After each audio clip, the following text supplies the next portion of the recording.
Abusos y ambientes seguros para menores. Invitamos a leer su currículum extenso en la página de Eventbrite. Rápidamente decimos que es licenciada en Ciencias Políticas, abogada, licenciada en Derecho Canónico y licenciada en Psicología por la Universidad Católica. Es miembro y secretaria ejecutiva del Consejo Pastoral de Protección de Menores y Adultos Vulnerables de la Conferencia Episcopal Argentina. Es secretaria académica de la Facultad de Derecho Canónico de la Pontificia Universidad Católica Argentina, directora de Políticas de Prevención del Pontificio Consejo para la Protección de los Menores en la Santa Sede en Roma. Es miembro y secretaria del Consejo Latinoamericano de CEPROME, que es un equipo de profesionales de América Latina que quieren que la Iglesia sea un lugar más seguro para todos, especialmente para las personas vulnerables. Es profesora universitaria de la Universidad del País y el Exterior, escritora de libros y conferencista de los temas de su especialidad. Muchas gracias, María Inés, por estar con nosotros. Gracias a ustedes. No sabía que era todo eso. Es horrible cuando leen el currículum de una persona. Odio este momento, pero bueno, no importa. Soy Inés, pura y simplemente. Gracias por la invitación a estar aquí, gracias por la convocatoria. Y no se preocupen, voy a ser breve. Si esta presentación, yo no sé, seguramente ustedes han dado su mail al inscribirse o algo así. Esta presentación la pueden tener. No la voy a desarrollar toda, me voy a quedar en la primera diapositiva que voy a explicar para hacer algunas ideas básicas sobre la prevención. El tema es sumamente extenso, específico. En algunos puntos me voy a ir de la mano con Alejandra, así que voy a dejar que lo que ella haya dicho, porque sirve mucho. La educación sexual es una herramienta fundamental para prevenir abusos, es cierto. Pero bueno, voy a hablar un poquito más en general porque el tiempo no me da para tanto. Antes de comenzar con el tema propiamente dicho, quiero ponernos de acuerdo sobre qué es un abuso sexual. Acá nos estamos refiriendo concretamente a abusos sexuales, ¿no? Y hoy en día es una definición dinámica.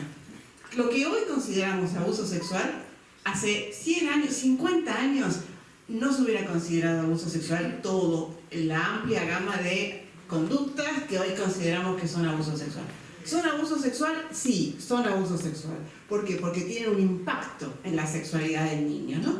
Un impacto que no deberían tener en ese momento, de esa manera, con esa persona, que lo afectan, que muchas veces lo condicionan para su desarrollo posterior y a veces lo condicionan dramáticamente, ¿no? Entonces, es un abuso, es decir, es un mal uso de algo.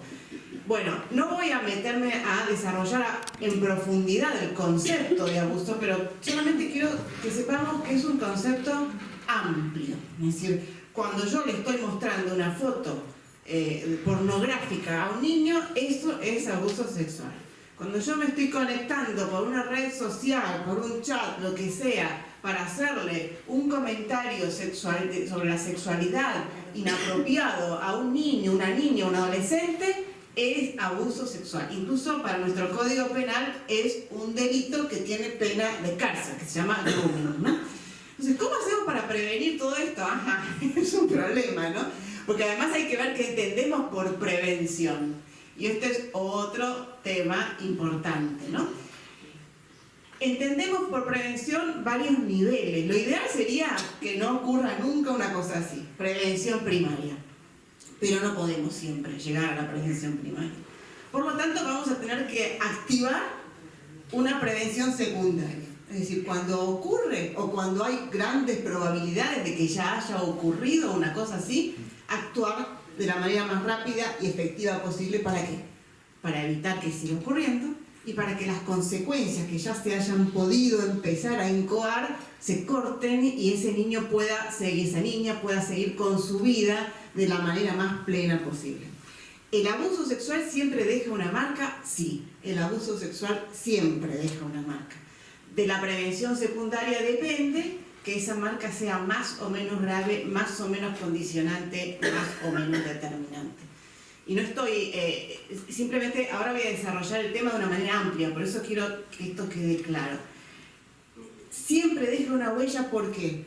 Porque imagínense, cuando vamos caminando por la calle y hay una vereda que acaban de pavimentar y que está con el cemento fresco, yo pongo la pata ahí, ¡tac! ¿Qué dejo? ¿Una marca o no? Sí. Después pueden poner las baldosas arriba, todo, no es que después hay que hacer todo de vuelta. Pero esa huella va a seguir estando y va a condicionar un poquito lo que se edifica por sobre esa huella. Entonces, la infancia es como ese momento en donde el cemento está fresco y yo pongo la pata ahí. Se supone que no la tenía que haber puesto, ¿no? Va a poder seguir creciendo todo alrededor, pero con una marquita. ¿Se entendió el ejemplo, no? Una marquita que puede ser más o menos grave. Si otros siguen poniendo la pata y siguen poniendo la pata, bueno, la marca va a ser más grande. ¿Cómo prevengo todo esto? Y bueno, es todo un tema el de la prevención. En primer lugar, porque se sabe hoy que el 90% de los abusos sexuales más o menos se dan en el ámbito donde el niño desarrolla su actividad, en el ámbito donde están sus personas de confianza, desde la familia, pasando por la escuela, la iglesia, el club, etcétera, etcétera.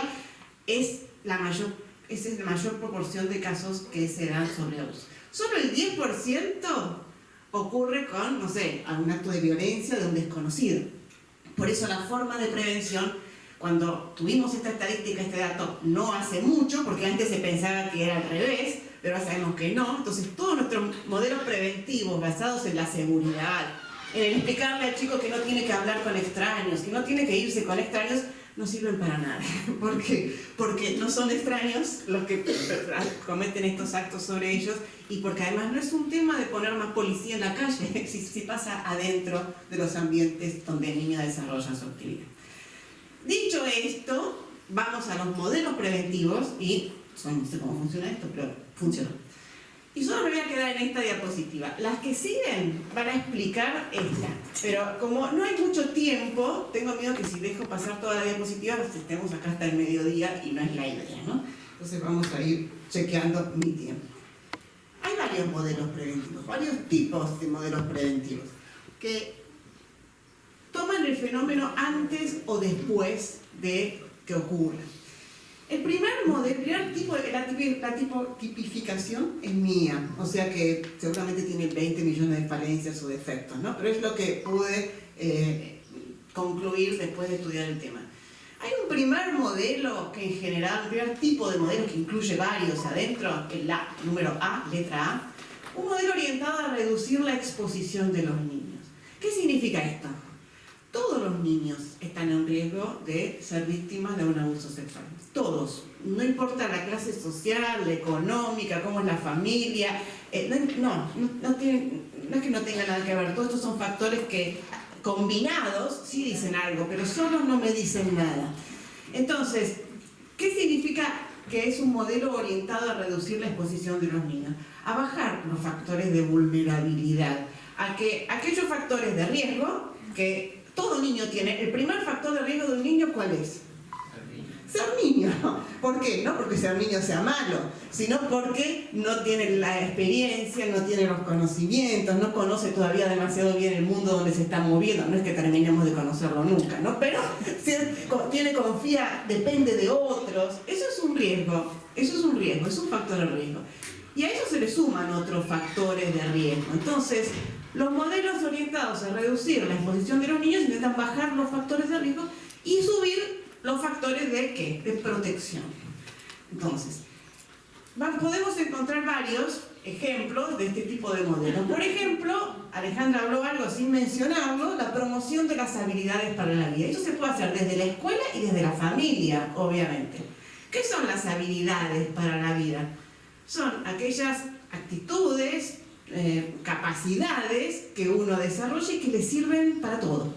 Por ejemplo, lo mencionó Alejandro recién, la asertividad, la capacidad de reaccionar frente a una situación de la manera adecuada, de explicar. Yo, por ejemplo, no soy asertiva, soy un desastre en eso. Yo si me enojo con alguien me pongo roja y no sé cómo explicar lo que me pasa y termino a lo mejor, o dos cosas, o metiendo la pata y haciendo un insulto monumental de manera tal que aunque yo tenga razón todos me van a mirar y me van a decir pero estás loca, o tragándomelo, ¿se entiende lo que quiero decir? Y no diciendo nada, lo cual tampoco es bueno. El camino medio es la asertividad, hablar con la persona, explicarle lo que me pasa. Bueno, eso es una habilidad fundamental. Entonces, hay una serie de habilidades para la vida. La Organización Mundial para la Salud es muy fanática de este tipo de modelo. que le permiten al niño poder hablar a tiempo, poder explicar lo que le pasa. Otra habilidad para la vida es la comunicación, la capacidad de comunicarse. Hay muchas habilidades para la autoestima, también la mencionó y está mencionada entre las habilidades para la vida, y Alejandra recién la mencionó. ¿Por qué? Un niño con una autoestima baja es un factor de riesgo importantísimo que se le suma para todas estas cosas. Si yo tengo la autoestima baja, pienso que soy una porquería, un desastre, que nadie me quiere, que es lógico que todo el mundo me trate mal, frente a un maltrato más, frente a un abuso, ¿qué voy a hacer? Lo voy a tomar como algo normal, como algo natural, no me voy a quejar. Entonces, los adultos que cometen abusos sobre niños buscan este tipo de niños como objetivo, porque estos niños no van a hablar, son más indefensos. La discapacidad, por ejemplo, bueno, vamos a hablar ahora de factores de riesgo, en el segundo ejemplo, que es este trabajo a partir de factores de riesgo y de protección, consiste en poner más atención a la población más vulnerable, a la población, sé que vive en un barrio difícil, sé que su padre o su madre atraviesa una situación difícil, o entre ellos, o uno de ellos, que hay una situación de salud complicada en algún miembro de la familia, o que son un montón de hijos y no le pueden prestar la suficiente atención. Sé que es así, entonces, como modelo preventivo, presto una mayor atención a ese niño o a esa niña y estoy más cerca como adulto protector. Bueno, podríamos hablar siglos, pero este tipo de modelos, lo mismo el buen trato, la promoción del buen trato y los códigos de conducta, que también los vamos a mencionar en el modelo D, ¿no? La educación emocional. Todo este tipo de modelos tienen en común que son inespecíficos. No abordo el abuso sexual directamente. ¿Por qué no abordo el abuso sexual? No sé, hay que abordarlo en algún momento, pero cuando el niño es muy pequeño, yo no lo voy a abordar directamente. Si el primer contacto del niño con una sexualidad, o con la sexualidad, o con un tema vinculado a la sexualidad, porque el niño con la sexualidad tiene contacto desde que nace, según las distintas etapas por las que atraviesa, pero si el primer contacto explícito es a partir del miedo, cuidado, que te van a hacer algo, ten cuidado, no dejes que te toquen, no hagas esto, tampoco es bueno eso para el niño, ¿no? Porque la sexualidad es algo pleno, gozoso, algo que nos va a permitir potenciarnos, que nos va a permitir ser felices. Entonces, una mirada, estos modelos tienen en común que son inespecíficos. Me voy a ir tomando el tiempo porque yo me conozco. En 5 minutos liquido el resto del prometo. Entonces, la educación emocional, este es el más complejo quizá. La educación emocional funciona muy bien para los chicos más chiquitos también, y es inespecífica. Ay, mírenlo, ahí todavía no, pero sí, porque la educación también, el niño toma la fuente de lo que vive de su padre, de lo que ve, así que en ese punto la educación emocional ya comienza. ¿Qué es la educación emocional? Básicamente para esto, por una finalidad preventiva. Que el niño tome conciencia con sus propias sensaciones, emociones corporales, todo esto con su propia corporeidad. Porque a veces, si un niño de 4 o 5 años, que lamentablemente y antes también hay abusos sexuales, no tiene idea de lo que es un abuso sexual. El chico no va a decir, no tenés derecho a hacerme esto, me siento mal por esto. Pero sí puede sentir algo. ¿Qué puede sentir? Por ejemplo, ¿se entendió? ¡Qué asco! Y eso, si el chico se conecta y dice, tengo asco, me da asco tal persona, bueno, es una señal de alerta. Si la persona es normal, aparentemente, es limpia, no tiene por qué dar asco, y yo voy a prestar un poquito de atención. No voy a sacar una conclusión apresurada, ojo, esto es súper importante. Pero sí tengo que prestar atención a las sensaciones que el niño transmite, si puede transmitirlas. Segundo gran grupo, modelos focalizados en capacitar a los niños. Y estos son los típicos. Decir que no, aprender a decir que no, aprender a pedir ayuda, saber quiénes son tus personas de confianza para que sepas que cuando tengas un problema puedas ir a ellas, cuáles son las partes del cuerpo, los secretos buenos, los secretos malos, los toques buenos, los toques malos. Son modelos orientados a capacitar al niño. Son muy buenos, mientras que son complementados por los otros. ¿Qué problema pueden tener estos modelos? Yo pregunto, ¿es el niño responsable de su propia seguridad? No. ¿Es capaz el niño de decirle que no a su papá?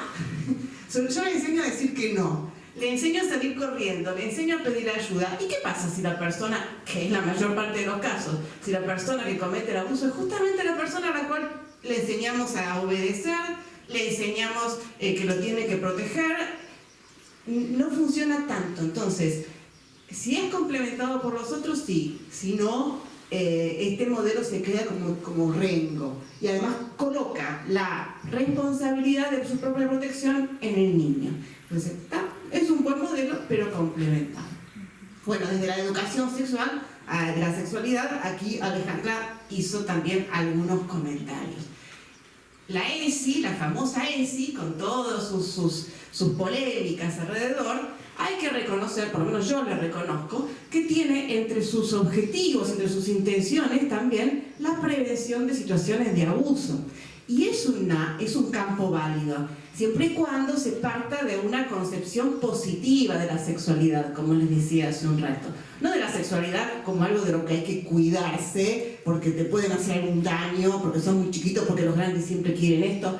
No, por eso la prevención a partir de la educación de la sexualidad es una prevención que tiene que estar muy bien implicada y armada en cómo se da a través de las distintas etapas de desarrollo del niño estos conceptos que como primer objetivo tienen que hacerlo conocer y vivir plenamente su sexualidad de una manera ordenada, pero no partir de una mirada atemorizadora, ni de prevención, ni de desconfianza, porque también hay que cuidar el tema de la confianza y la desconfianza. No puedo formar, no puedo educar para que el niño sea un desconfiado de todo el mundo, pero ¿cómo hago para cuidarlo de aquellos que sí quieren hacerle daño y que sin embargo el niño sea una persona capaz de entender lo que significa la confianza y de confiar?